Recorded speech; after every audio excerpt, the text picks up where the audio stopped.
खैबर पख्तूनख्वा के वजीर खजाना के प्राइवेट सेक्रेटरी नैब के रिडार पर आ गए हैं। तैमूर सलीम झगड़ा के प्राइवेट सेक्रेटरी के खिलाफ आमदन से जायद असासों की इंक्वायरी शुरू कर दी गई है।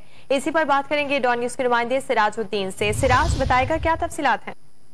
लेकिन नेब खैबर पख्तूनख्वा ने इंक्वायरी शुरू कर दी है, तर्जुमान ने भी इसकी तस्दीक कर दी है। साथ ही नेब पे इंक्वायरी टीम ने महकमा खजाना खैबर पख्तूनख्वा को मरासला इरसाल कर दिया गया है, जिसमें उनसे कुछ दस्तावेज तलब किया गया है। उससे डॉक्यूमेंट के मुताबिक मोहम्मद अरसलान अंजुम, जो कि वजीर खजाना खैबर पख्तूनख्वा तैमूर झगड़ा के पर्सनल असिस्टेंट हैं, उनके तफसीलात तलब की है। उसमें यह बताया गया है कि उनकी जो सालाना सैलरी कितनी बनती है वो नेब को फराहम की जाए, और इसके अलावा और दीगर जो फाइनेंशियल बेनिफिट्स अरसलान ले रहा है डिपार्टमेंट से, उनकी तमाम तर तफसीलात जो है वो नेब को जमा कराने की हिदायत की गई है। साथ साथ सालाना जो अपने फाइनेंशियल एसेट के हवाले से जो प्रोफार्मा वगैरह जमा करते हैं एम्प्लॉइज, उसके भी तलब किया गया है अरसलान के हवाले से। और साथ में यही कहा गया कि उनके जितने भी फाइनेंशियल बेनिफिट्स है वो नेब को जमा करें। नेब से भी हमारी बात हुई है, उनका ये कहना है कि उन्होंने बाकायदा तौर पर इंक्वायरी शुरू कर दी है। कुछ ऐसे दस्तावेज और मालूमात मिली थी जिसके ऊपर ये इल्जाम है कि उसकी जो प्रॉपर्टी है वो उसके जो नॉन इनकम से उससे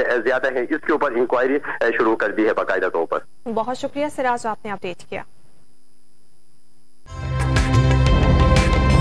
ताज़ा तरीन वीडियोस के लिए हमारा YouTube चैनल सब्सक्राइब करके बेल आइकन प्रेस करिए ताकि आपको मिले हर अपडेट सबसे पहले।